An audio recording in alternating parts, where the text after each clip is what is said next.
Thanks for joining us. We are the Center for Leadership and Community Engagement at Central Washington University. I'm Kylie Wright. Hey Wildcats, I'm Tommy Fernandez. Thanks for coming back, Tommy. Word to the Wildcats is a 5-week series designed to provide space for notable CW alumni and CW educators to share stories of growth, resilience, and leadership with the current Wildcat student body. Through Word to the Wildcats, we hope to share relatable life lessons that current CW students and community members can apply to their personal story. Today we have Cody Burton, Lieutenant for the Yakima Fire Department. Cody is a second-generation firefighter following in his father's footsteps working for the City of Yakima. Do you mind starting off by sharing a little about what brought you to Central and what your time at CW was like for you? Yeah, sure. So I graduated high school from SELA in 2000 and went to Central.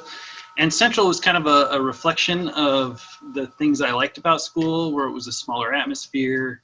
The teaching staff was accessible, made it a little less likely that you get lost in a crowd. And it also helped that I was close to my family. So it was a good place for me to be because I got the safety of being near what the relationships I had back home, but then I also got to be far enough away where I could start to figure it out on my own as well. Was being a firefighter something you always wanted to do, or when you first got to Central, did you have like a different intended career you wanted to pursue? So I didn't necessarily have a direction when I went to Central. When I went to college, I was just here to be here. And I, took my breadth classes and took little samplings of, anthropology and math and accounting and ended up taking an Econ 101 class that I really enjoyed, which I ended up majoring in. And during the first year, as I kind of found that I really found that work engaging, I also, in the back of my mind, like you mentioned, I'm a second-generation firefighter. Well, my dad was a captain with the Yakima Fire Department. And so I always had been a witness to the things that he would bring home, the stories he would tell, and that kind of thing. So I always had that in the back of my mind, coupled with just experiencing new things. Nobody in my family had gone to college before, so I was a first-generation college student. And when I think it was the fall of the sophomore year, I took EMT class, and that's when I really started to question, like, I like econ, I find it engaging, but I find this work more rewarding. And so it kind of led me down a path where I ended up finishing my degree in economics, but promptly went to work on an ambulance.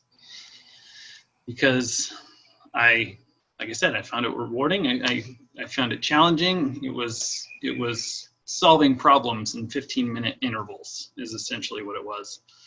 And it was a little exciting too. That helped. That's awesome. Yeah. On Monday when we spoke, you talked a little bit about how you went back to school to actually get another degree. And do you want to speak on that a little bit and how you decided to go back to school? Yeah. So when I was working in Yakima, I was working for an ambulance company, and it certainly gave me a lot of good exposure, and it also gave me the opportunity. I volunteered for a short time for Union Gap Fire Department, and so I finally kind of dialed in that I wanted to work for a fire department. And one of the best ways that you could do that is to go to paramedic school. There's actually, anytime you apply for a fire department job as an EMT, there usually ends up 100 people applying for one position. So like if Seattle opens up a test, they get thousands of applicants for, 50 or 100 spots. So one way that you can kind of shrink that pool is, to increase your specialization.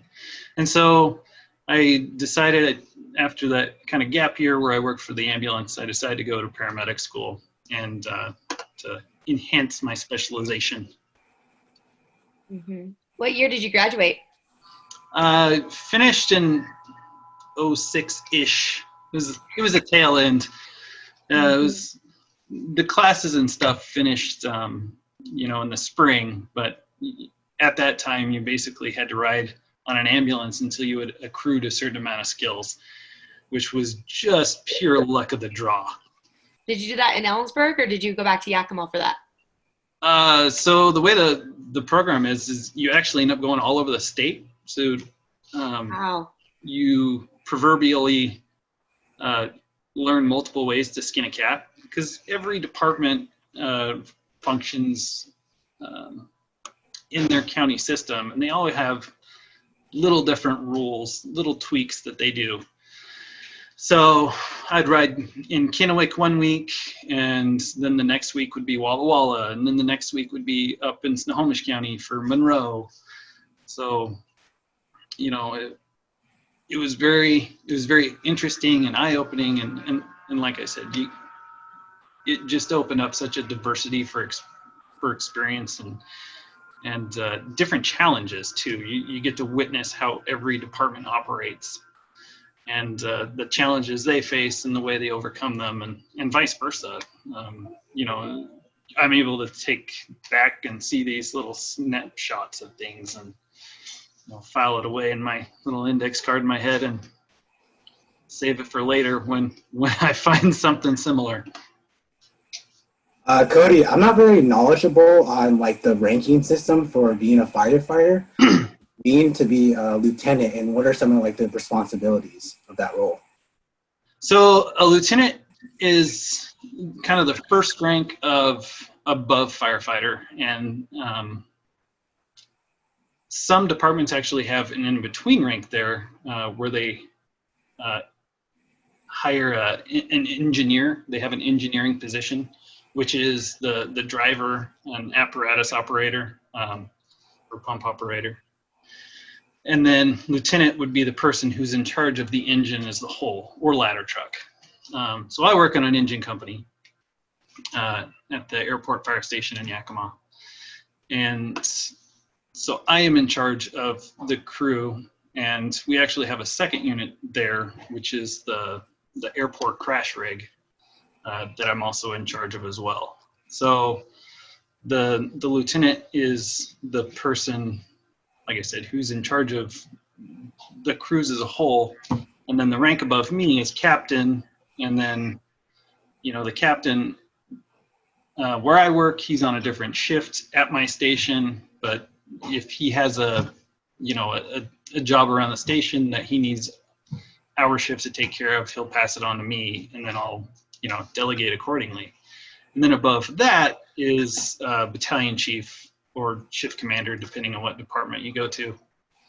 And that's the guy in charge of all the officers, and ergo the officers are in charge of all their firefighters. Nice. Was there any like challenges you had to face when you transitioned into your new role as a lieutenant? So there's always little challenges, and there's always little things to problem solve, and a lot of it has to do with, a lot of it honestly can be nipped in the bud if you are intentional about how you kind of set up your day and set yourself up for success. I mean, when I was first promoted,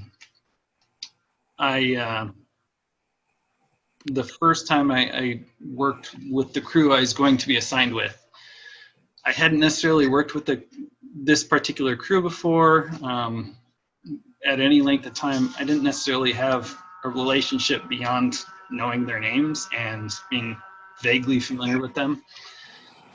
So I went into the conversation and the situation, and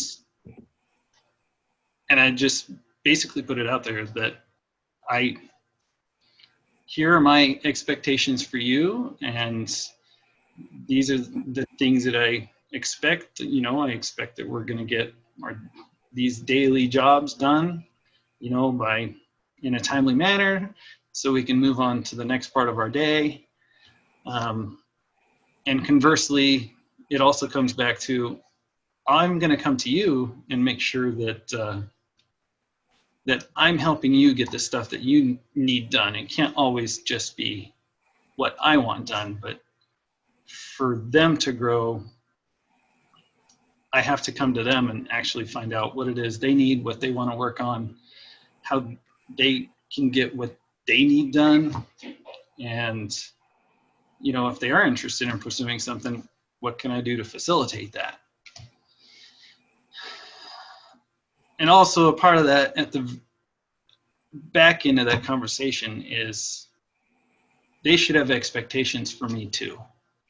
And I have expectations that they're going to complete these duties, that you know, we're going to work towards getting better. And conversely, they should have an expectation of me that I'm going to help them when I say I'm going to. And if they feel like maybe I handled something wrong, or something didn't get handled as well as it could have, that we have a conversation about it.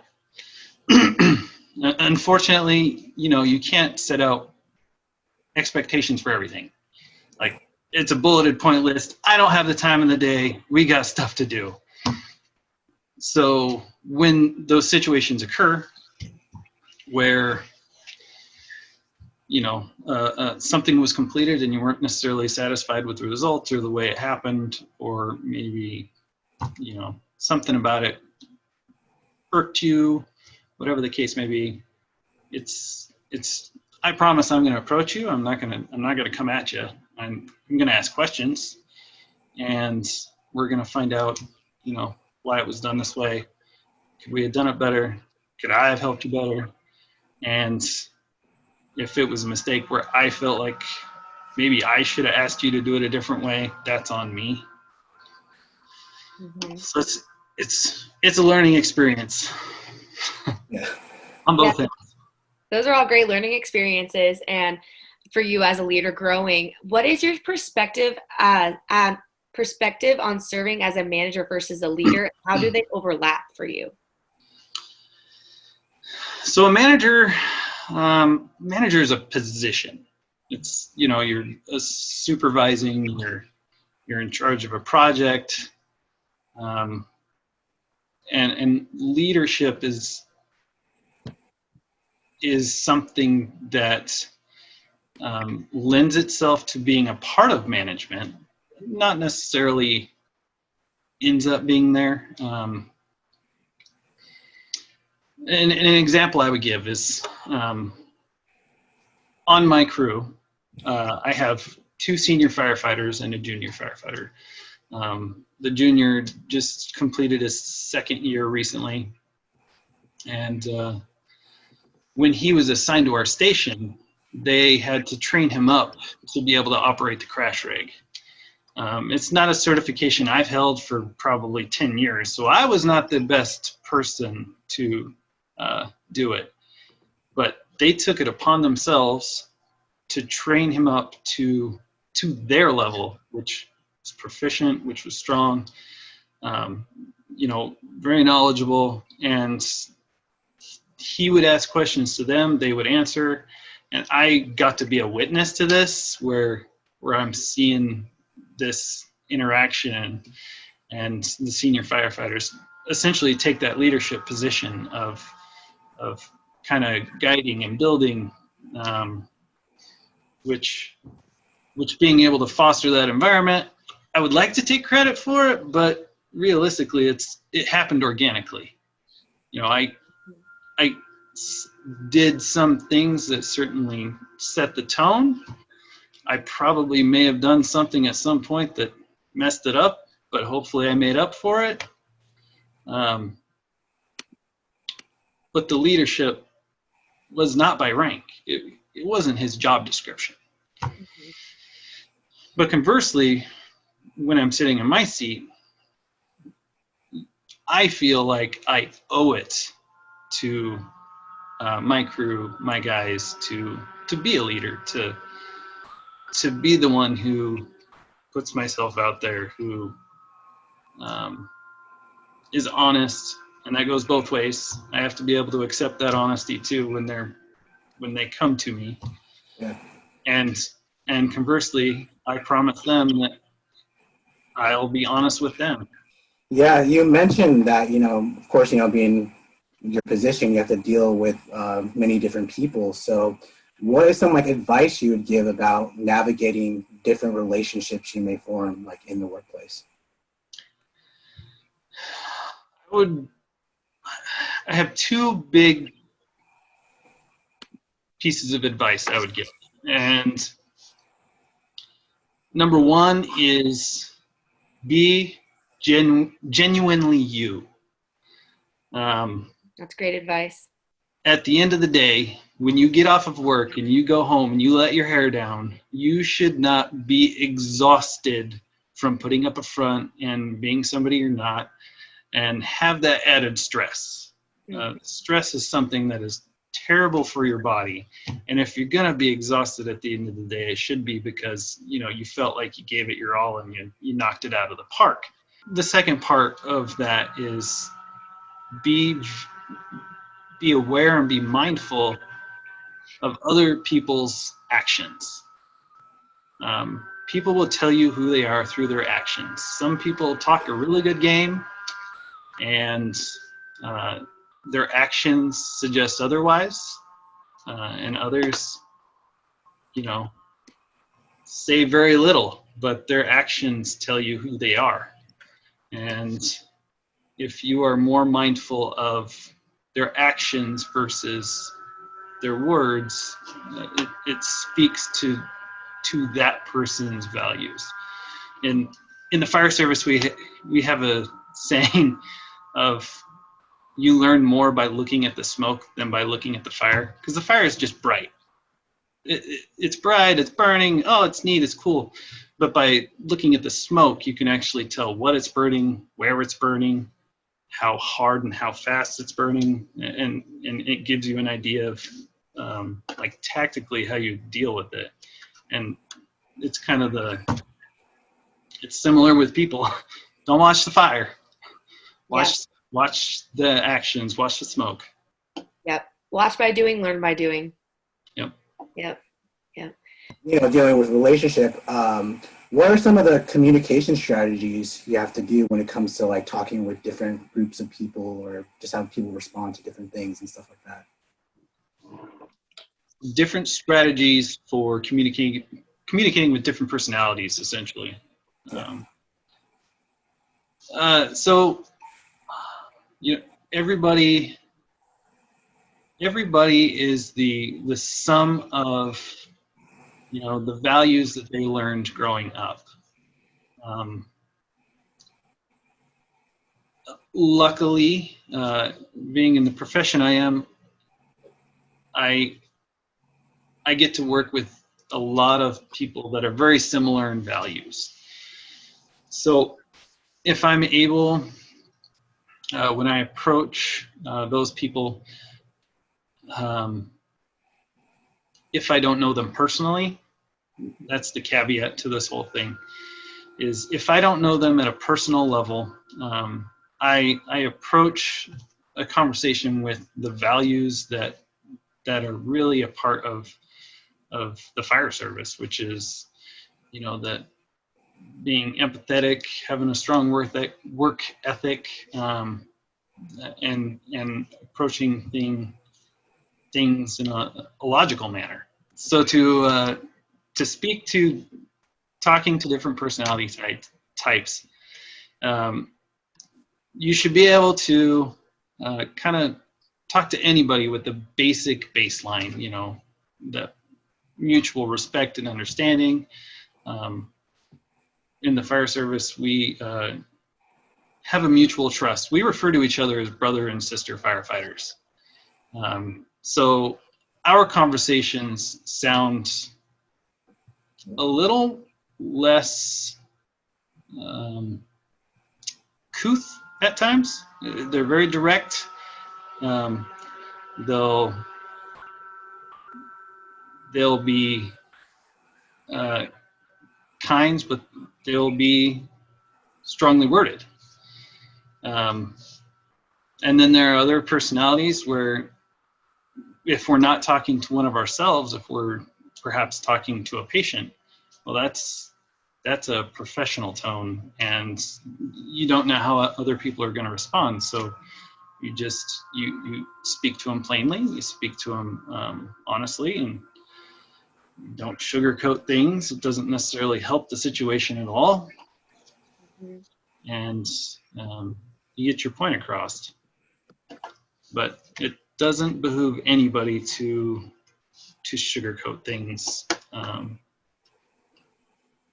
You can be kind but direct. What are some core values that you hold on to and how they've developed throughout your life?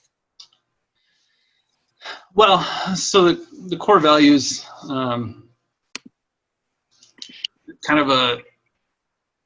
is a shortcut for me, because I was raised by a father who was in the fire service. There's a reason that if you go to fire departments around the nation, you'll find second, third, fourth generation firefighters. From my father, it was that very much that strong work ethic that my dad, so he remarried when I was 8, and my stepmom would call for dinner, right? Well, he was focused. He was focused on a project, and he was going to finish this project. He was late by like 5 or 10 minutes to every dinner because he was on this task. He was going to get it done. So he had that mindset, that work ethic of trying to get it done and wanting to finish that project. And that is prevalent in the fire service, where you'll see guys, we don't stop until the job's done. We'll knock it down as fast and as hard as possible, because we want to keep things from getting worse, and the best way to do that is to address it now. And conversely, there's also the empathy that comes with the other side of the fire service, which is the emergency medicine, and that's EMTs, paramedics, and that stuff. It's when you go to a patient, they're having the worst day of their life. They're, whether they're having a heart attack or a stroke, or they were in a car accident, the being able to go into that situation and, scoop up their sick child and basically let them know that we're going to do the best thing that we possibly can and get them where they need to be. It is equal parts rewarding and gut-wrenching at the time. Last kind of thing that I will say, that core value that I have that my dad definitely instilled, was that lighthearted nature. The don't take life too seriously, you're not going to get out alive. Yeah. So have fun with it as much as you can. Enjoy what you can, enjoy the moments. Mm-hmm. Yep, carpe diem, seize the day. It's my father's favorite quote. Yeah, it's a good one. Yep, he says it to me every day. There you go. Mm-hmm. Cody, actually, I have a friend who is working in Yakima right now as EMT. He's aspiring to be a firefighter, and he kind of tells me about some of the situations he has to go to. As you mentioned, it's a lot of pressure. Is that something that you have to have, or is it something you learn just to be in the moment and not go up to the task and not fall, be stable? It's honestly, it is repetition at its core. The more you repetitively do something over and over and over, the less you have to think about it. And the more you know the reasons why you do it, and the more you review that stuff, it becomes a lot inherently easier. In the business world, they refer to it as the 10,000 hour rule, right? Like, you don't truly become proficient at something until you have put 10,000 hours into it. So it's practice. And it's as much, the practical task of, practicing CPR to, deploying hose lines, or ventilating a structure by cutting a section of roof off. It's the more you practice a task, the less you have to worry about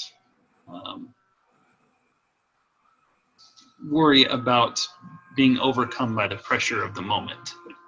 Yeah, being prepared for different situations. Yeah, it's as much part of it also being also deciding in your head beforehand, if this happens, this is how I'm going to react. And you can't always, structure fires have luckily decreased in frequency from the 70s. When my dad was a young firefighter, he'd tell stories about how, like, on the 4th of July, they would have a working structure fire like every half an hour, and they would have, one engine to do all the work, and that's a tall task. Wow. Yeah. Versus, now, and, construction is better, and the electrical codes are better. So, I mean, overall, the frequency of the events have gone down, which also means you have to be more intentional and mindful of doing those mental reps of going through and deciding what you would do if A, B, or C happened. Are you comfortable with sharing any experience you had, like the first incident you had to respond to, like a call or anything like that? One of the successes that I had when I had probably been promoted for 2 years at this point, we were dispatched to a water rescue. And it was springtime. The water was coming off the mountain. It's icy cold, right? It's just the first starting to warm up in the mountains, so all the creeks are overrun. It was probably flooding on the west side of Allensburg, I'm sure, at the time. It usually happens about that time of year. But in Yakima, it's kind of the same things. The creeks are at capacity, and we went to a call for an elderly male who had fallen into the creek. And when I say creek, I mean it was 10 feet wide, and the water was moving quickly. And on our way to the call, water rescues are not something that we do necessarily a whole lot of. We do an annual training, and we kind of talk over it outside of the training that we do department-wide. But on the way to the call, we had not had a refresher probably for 9 months at that point. So on our way to the call, I was talking to my guys, and I was like, all right, I'm going to have you grab our floating rope. You're going to jump top and grab our life vests, and I'm going to scoot out there as fast as we can and figure out where this guy's at and what kind of shape he's in. And as soon as we get there, he sets the parking brake, and it was Chinese fire drill, right? Everybody's off grabbing their stuff, doing their thing, and I go to look and see what we got. And we see an elderly gentleman who was chasing his turkey across and couldn't catch him and fell into the creek. And he ended up getting rushed down, and he was actually stuck underneath some overgrown brambles and weeds and stuff. So he's in a tight spot. Because we'd talked about what everybody was going to do. Not 20 seconds, it seemed like it was even less than that, after I'd figured out where he was, and he'd been in there at 10 points, right? He's starting to approach hypothermia at this point, and he's more susceptible anyways because of his age. So my guys get there with the rope. I take the first bag, and I just happen to do my best bowling throw I've ever done in my life, and got a strike, and guy was able to grab it.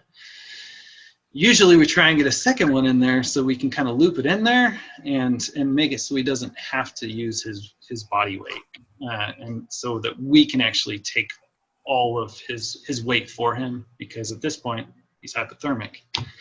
Well, unfortunately, there was no way we were able to make that work, and so we improvised on the fly, and our second engine had just rolled up at that point, and they knew they needed to go downstream to be basically our safety, our backup plan in case something went sideways. And we were able to secure the guy enough that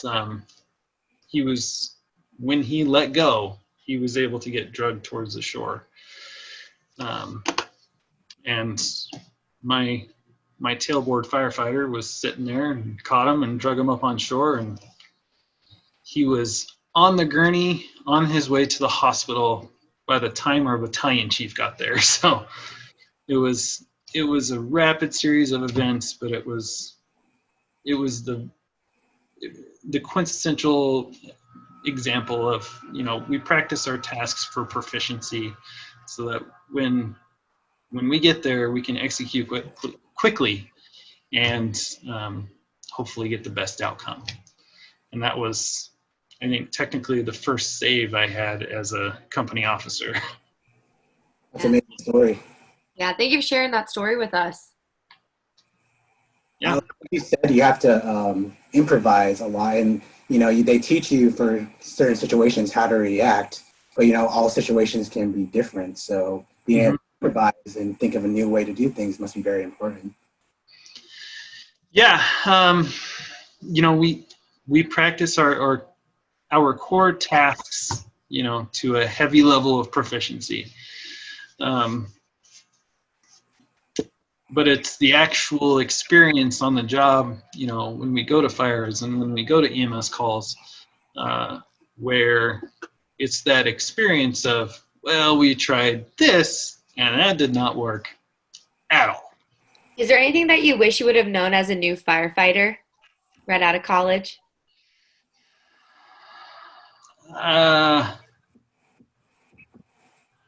Or any advice you would give yourself if you could take it back time? Yeah, talk less. To other people? That's it. Yeah. The proverbial God gave you 2 ears but one mouth, use them proportionally. That would have been a good one for me if I was talking to me. The thing is, you can't learn if you're talking. And if you're prone to be chatty, you may be missing something important that you could be learning, that you could be absorbing. So there's a lot of wisdom out there, and that goes across the board, no matter what industry you're talking about. You can, are you talking socially with somebody, or are you talking with them, work related? Because it'd behoove you, honestly, to be the last to speak. So you do get the opportunity to listen to what everybody else has to say. That would be mine. You've been prepared to being a firefighter from your dad and kind of had a good knowledge of what it takes to be a firefighter. Was there anything that surprised you going in that you weren't expecting? every time somebody calls 911, it is, the worst day of their life, with a few exceptions. And being able to process that at a young age, when honestly, when I first started doing it, I was 21. Technically, my brain wasn't even fully matured at that point. So being able to process that stuff was difficult. And coming up with healthy ways to process that was it was a little tougher to do than I had imagined, to process the things that I experienced. It wasn't until I actually got hired as a firefighter and I got to witness how a lot of the senior firefighters and officers, the things that they had done to help them process, that I really started to click on, oh, well, that's why my dad would do that.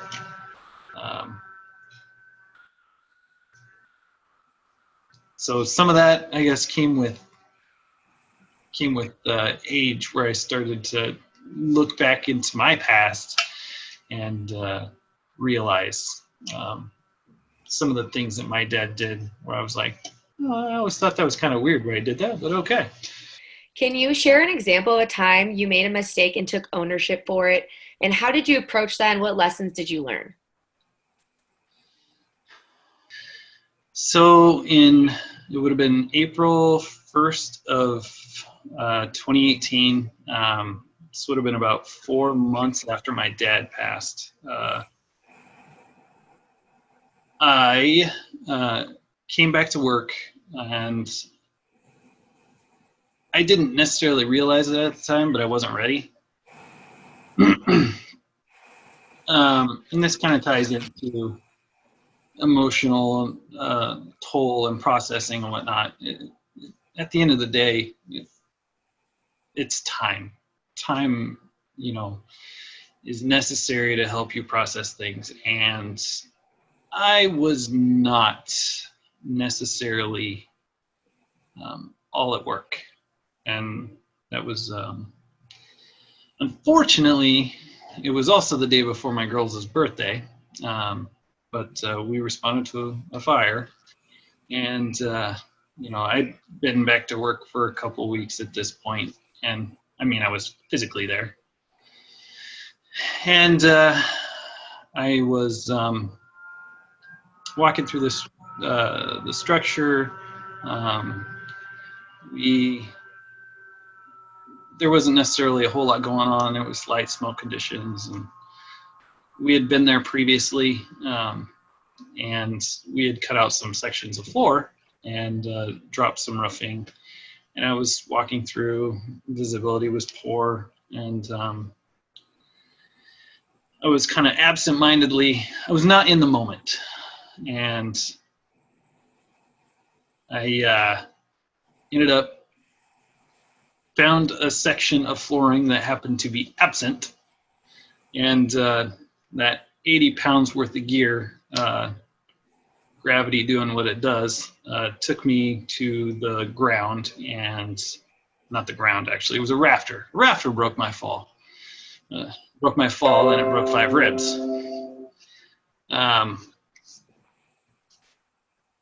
And that one instance has given me the benefit of hindsight being what it is that you have to be present to be effective, beyond the physical. It was a heavy emotional toll for my family, because we'd already been through a lot at that point.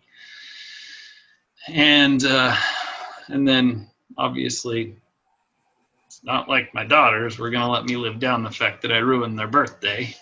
because they had to go to the ICU to see their dad on their birthday.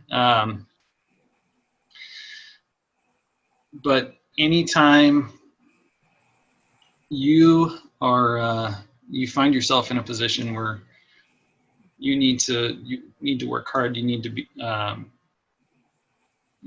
there, you need to be mindful, and you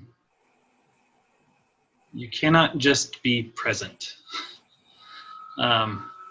Ever since that literal low point, I have certainly been a little more mindful about the way I approach things in my own personal life. I've tried to expound my boundaries, try to share my experiences with, you guys, but also to anybody else listen to me at work. And that was actually one of the catalysts, having hit that there was a trifecta of low points, that particular section in my life and for my family. So once we kind of went through those, it happened to be the agent for change for me to help others within our department. We recently developed a peer support program, because it is a tough job. There is a lot to process, and not everybody knows how to say the words, and sometimes the words don't necessarily need to be said. Sometimes you just need to listen.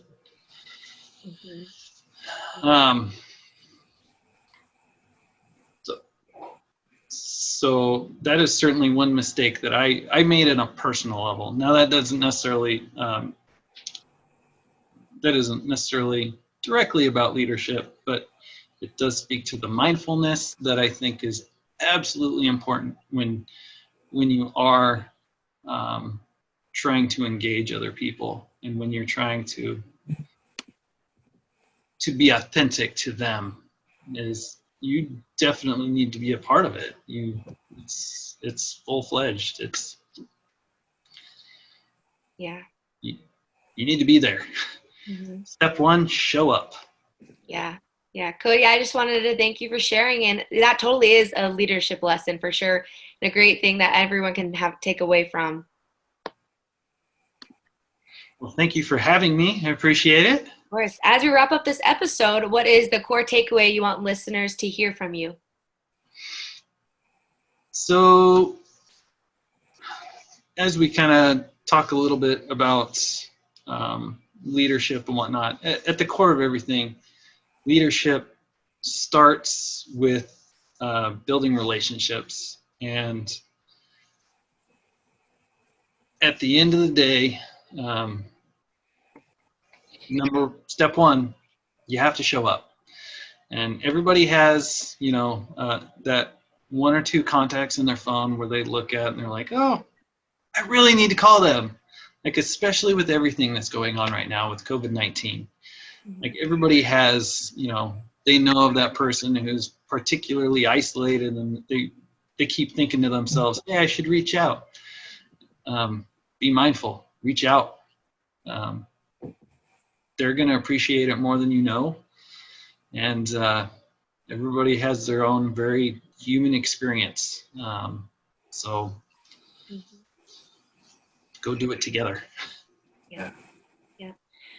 Thanks for joining us today, Cody. And tune in next week for more Word to the Wildcats with CW alumni. And for more information about the podcast, please check out our social media, and you can go on cw.edu/leadership/engage. And also feel free to check out our Spotify account and our Google podcast.